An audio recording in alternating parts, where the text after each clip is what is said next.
When we consciously engage in awakening, when we enter the path, we can kind of instinctually sense, that the natural state, it is truly the deepest imaginable homecoming. And we can kind of sense that it's not wantable because it requires the dissolution of that fundamental mechanism, that survival instinct of self-protection and self-grasping. And that mechanism is what is generally wanting, desiring. It's that energetic quality of the self. So the self cannot desire its own absence. That's what the natural state is.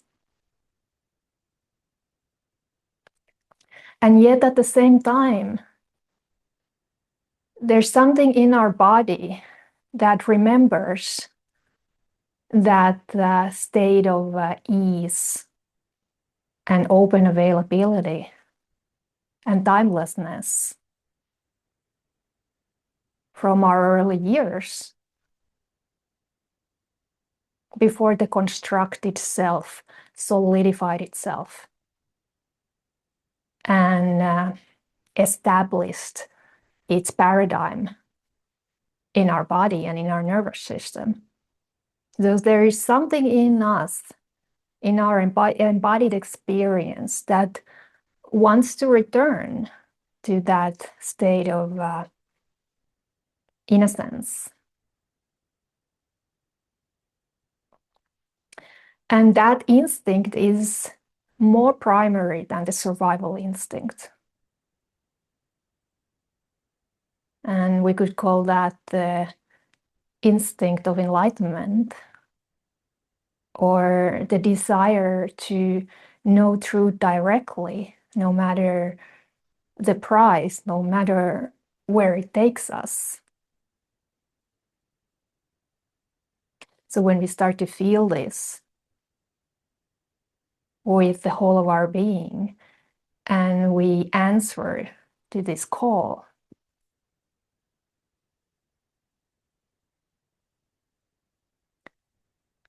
that's when the path really starts. That's the first step.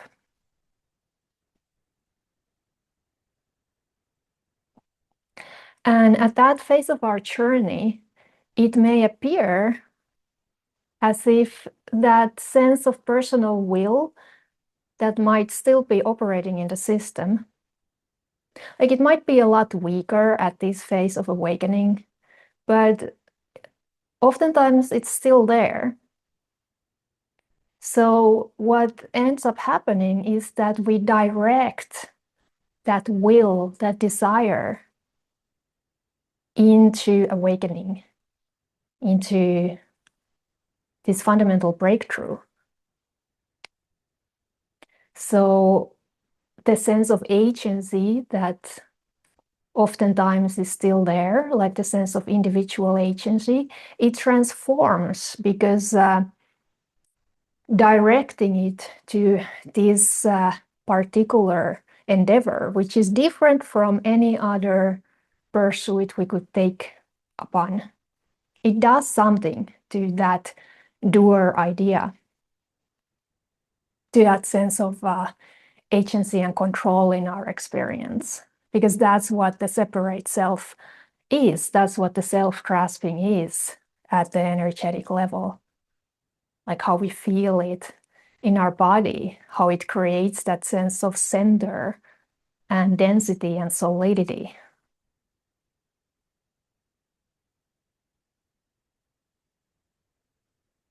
So something starts to shift there, something starts to become a lot more spacious. There can be this quiet quality to it, Even there is intensity with this single-minded approach. But there can be this innate kind of dignity, because it's really coming from a deeper place within us, this drive.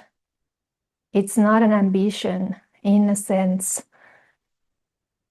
that we are used to experience egoic ambitions.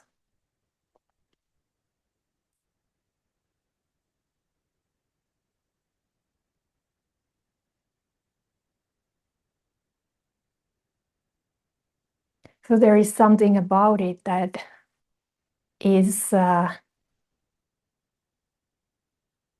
pure. So we start to access here this energy of desire in its pure expression. So that's why desire does not need to be a hindrance on the path of awakening. It doesn't require that we relinquish our desires. It does require that this particular desire for truth, becomes the most important thing for us. So somehow it then organizes our life accordingly. And all the other desires that might still be there, that might still show up at times, they find their place within the intelligence of the process. They serve the process when this central agency takes place, which is not agency in the sense that it used to be there, in the sense of separate self. So something else is breaking through there already, like prior having any kind of visible shifts happening.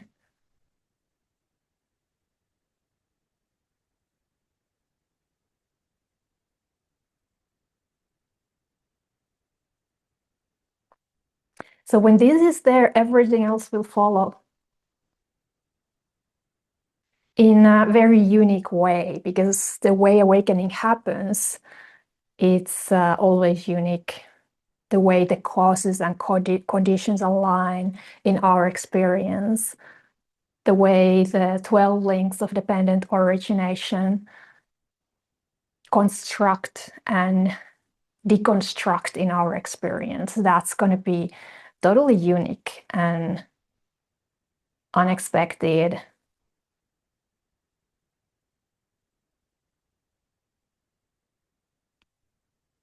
So awakening is a creative process.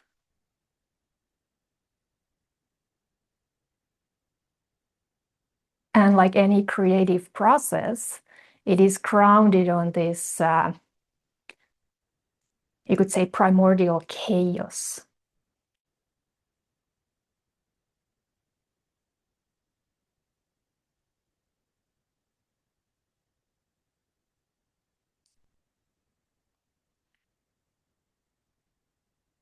So the wisdom that gives birth to itself through awakening, it's something that has been there from the beginning. Something that is primordially awake. Something utterly untouched by conceptualization.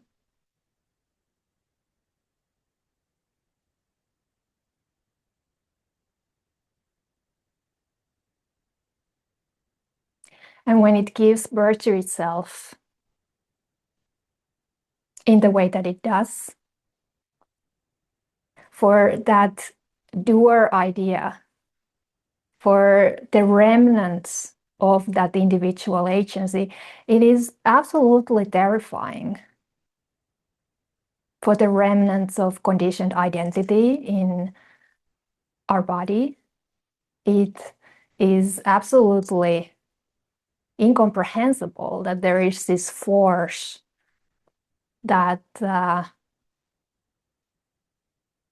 is unconstrained,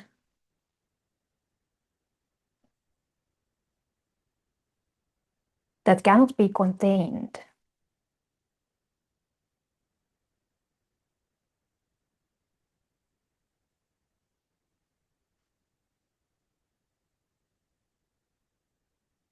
And we often encounter these places of resistance or these points of solidity, subtle solidity in our embodied experience as a kind of a sensation of grasping or tension or aversion. And it can come with voice at times, but it's something more fundamental than thought, the doer idea. But it can manifest as thoughts that are saying something like, I don't want this. Like, I didn't sign up for this. I can't do this. This is too much. This is killing me.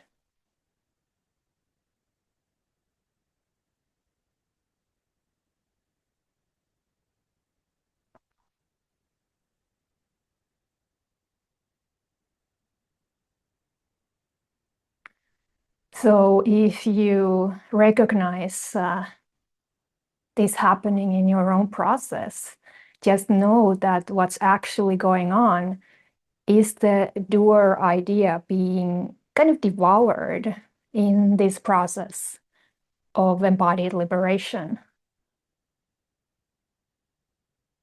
But it signals itself as a kind of fundamental no. And like, I can't do this. But this movement of liberation, it's not a doing, and you are not doing it. The doer idea is not doing it because it's literally just an idea. It's a kind of elemental conditioning or construct, mental construct, rooted often in the diagram area.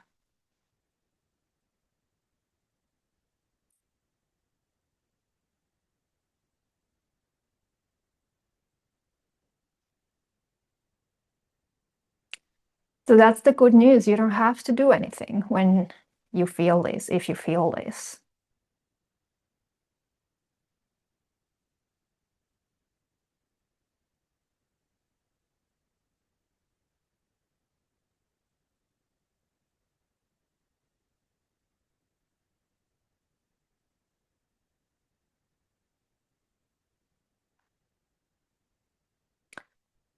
So the magic is to find a way in.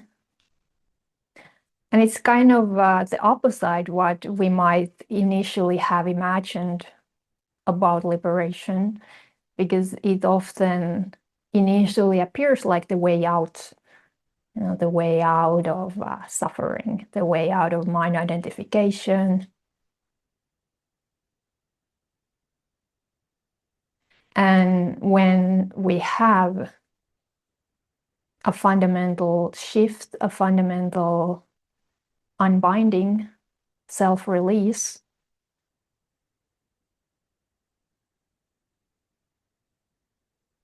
we do exit that paradigm of self-grasping, self-protection, the doer idea. So in that sense, the intuition is right. There is a way out of confusion. But the way out of confusion is not by avoiding confusion, is not by transcending confusion, is not by pretending the confusion is not there.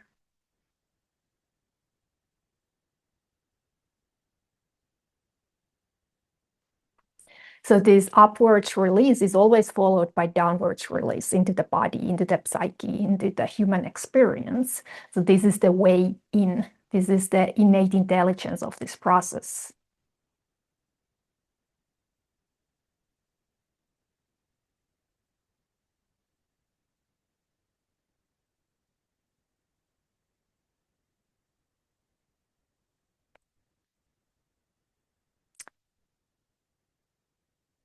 And this phase of the journey could then be called transmuting the original confusion. So this is embodied liberation.